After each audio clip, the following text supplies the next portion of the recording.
नमस्कार दोस्तों, स्वागत है आपका चैनल में। और आज की इस वीडियो में हम सीखेंगे कि कैसे आप इंडियन ओवरसीज़ बैंक का केवाईसी फॉर्म भर सकते हैं, जिसे हम नो योर कस्टमर कहते हैं। तो अगर आपने अभी तक केवाईसी फॉर्म सबमिट नहीं किया है तो हो सकता है आपके ट्रांजैक्शन में बैंक की तरफ से रोक लग चुका है। तो इस वीडियो में हम सीखेंगे कि बेसिकली केवाईसी क्या होता है और इसका फॉर्म को कैसे भरा जाता है। देखिए, केवाईसी फॉर्म एक ऐसा फॉर्म होता है जिसमें आप अपनी आइडेंटिटी और एड्रेस प्रूफ की इन्फॉर्मेशन बैंक को सबमिट करते हैं डॉक्यूमेंट प्रूफ के साथ। इसमें जो चीज़ की ज़रूरत होती है वो होती है पैन कार्ड और आधार कार्ड। अगर आपके पास ये दोनों डॉक्यूमेंट्स हैं तो आपकी केवाईसी कंप्लीट हो जाएगी, ठीक है। और अगर आपने अभी तक केवाईसी अपडेट नहीं की, ठीक, तो आज ही अपडेट करवा लीजिए, क्योंकि बिना केवाईसी अपडेट के आप ट्रांजेक्शन नहीं कर सकते। तो फॉर्म को कैसे भरा जाता है चलिए अब सीखते हैं। तो आप देख सकते हैं यहाँ लिखा है Indian overseas bank know your customer, ठीक है। सबसे पहले यहाँ नेम में आपको अपना फर्स्ट नेम डाल देना है, ठीक है। फिर मिडिल नेम डाल देना है अगर मिडिल नेम है, और आपको सरनेम यहाँ पे डाल देना है, ठीक है। तो एक साथ नहीं डालना है, आपको तोड़ तोड़ के डालना है। नेम में फर्स्ट नेम, मिडिल नेम में मिडिल नेम, और सर नेम में आपको लास्ट नेम यहाँ डाल देना है। नेशनैलिटी में आपको यहाँ पे इंडियन डाल देना है। उसके बाद सेक्स में आपको मेल फीमेल जो भी आपका जेंडर है वो आप सेलेक्ट कर सकते हैं। मैरिटल स्टेटस में अगर आप सिंगल है तो सिंगल लिखिए, मैरिड है तो आप यहाँ पे मैरिड लिख सकते हैं। ऊपर यहाँ पे आपको डेट ऑफ बर्थ अपनी डाल देनी है, एज डाल देनी है, क्या एज है आज की डेट पे। उसके बाद सेकंड कॉलम में आपको अपना फादर नेम डालना है। अगर आप वाइफ हैं या फीमेल हैं अपने हस्बैंड का नाम यहाँ पे डाल सकती हैं। प्लेस ऑफ बर्थ में सिटी का नाम डाल देना जहाँ आपकी बर्थ हुई थी। उसके बाद थर्ड में आपसे पूछा है टाइप ऑफ अकाउंट, किस टाइप का अकाउंट आप मेंटेन करते हैं इंडियन ओवरसीज़ बैंक में। सेविंग बैंक है तो एसबी में टिक लगाना है, करंट अकाउंट है तो आप करंट अकाउंट में लगा सकते हैं, और यहाँ पे अपना फिक्स डिपॉजिट में डाल सकते हैं। उसके बाद अकाउंट नंबर पूछा है, जो भी आपका अकाउंट नंबर है डेडिकेटेड इंडियन ओवरसीज़ बैंक में वो आप यहाँ पे अकाउंट नंबर यहाँ पे डाल सकते हैं। अगर आपके पास पासपोर्ट है तो पासपोर्ट कब इशू हुआ, और ठीक है, प्लेस ऑफ इशू और date of expiry of passport आप यहाँ पे डाल सकते हैं। लेकिन ये तब आपको भरना है जब आपके पास पासपोर्ट है। पासपोर्ट नहीं है तो आपको ये कॉलम छोड़ देना है।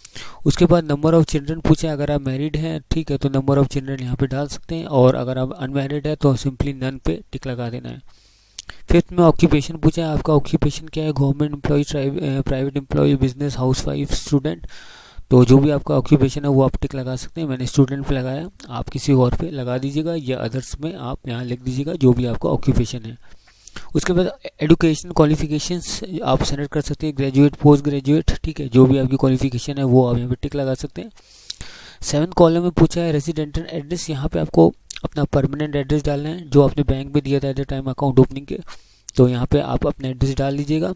सब डिस्ट्रिक्ट डाल दीजिएगा, डिस्ट्रिक्ट में सिटी का नाम डाल दीजिएगा। प्रोविंस में सिटी का स्टेट का नाम डाल दीजिएगा, जो भी स्टेट में आप रहते हैं। पोस्टल कोड में अपने एरिया का पिन कोड यहाँ पे डाल देना है।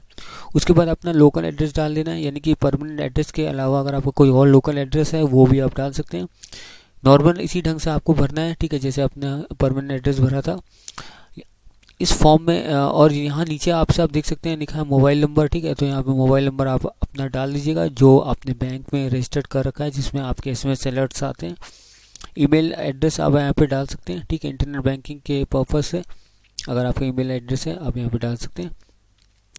अगर आप जॉब करते हैं तो यहाँ पे अपनी कंपनी का डिटेल देना है, जहाँ आप काम करते हैं कंपनी का नाम डाल लेना है, एड्रेस डाल लेना है, सब डिस्ट्रिक्ट, स्टेट, पोस्टल कोड और फ़ोन नंबर, ठीक है। तो अगर आप जॉब नहीं करते तो ये कॉलम छोड़ दीजिएगा।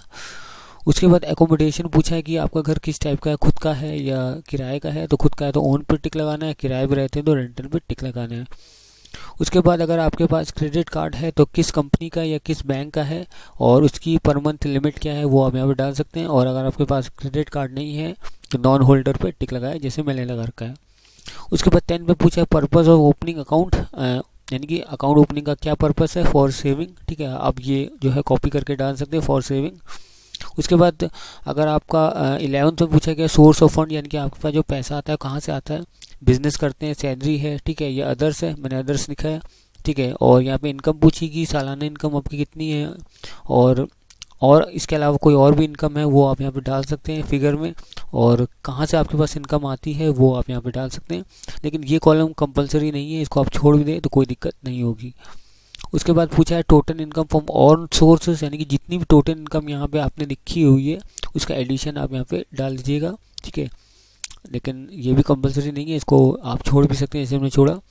अगर आप बिज़नेस करते हैं तो उस कंडीशन में बिज़नेस की इन्फॉर्मेशन डालनी है कि किस टाइप का बिज़नेस है और कितनी उसकी इनकम होती है, टोटल एनुअल सालाना इनकम कितनी होती है, और अगर आपका बैंक अकाउंट है तो किस टाइप का अकाउंट है, कौन सा अकाउंट आपने खुलवा रखा है, सेविंग या करंट, और अगर आपने लोन ले रखा है तो उसकी इन्फॉर्मेशन आपको कॉलम नंबर F में देनी है। ठीक है, अगर आप बिजनेस नहीं करते हैं तो ये कॉलम आपको छोड़ देना है।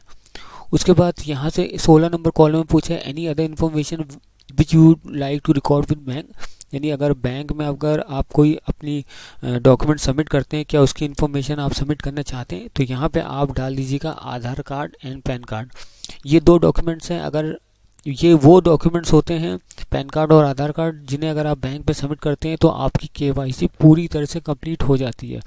आधार कार्ड तो मस्ट है और पैन कार्ड भी अगर है तो फिर तो कोई टेंशन ही नहीं, केवाईसी पूरी 101% कंप्लीट हो जाएगी। ठीक है, मैंने यहाँ पे आपको बस टाइप कर देना है, लिख देना है आधार कार्ड एंड पैन कार्ड, यानी कि दो डॉक्यूमेंट्स की इन्फॉर्मेशन हम आपको शेयर करेंगे। ठीक है, और दोनों की आपको एक एक फ़ोटो कॉपी लगा देनी है और उसमें साइन कर देना है, यानी सेल्फ अटेस्ट कर देना है। ठीक है, एक एक दोनों की फ़ोटो कॉपी आपको इस फॉर्म में लगा देनी है।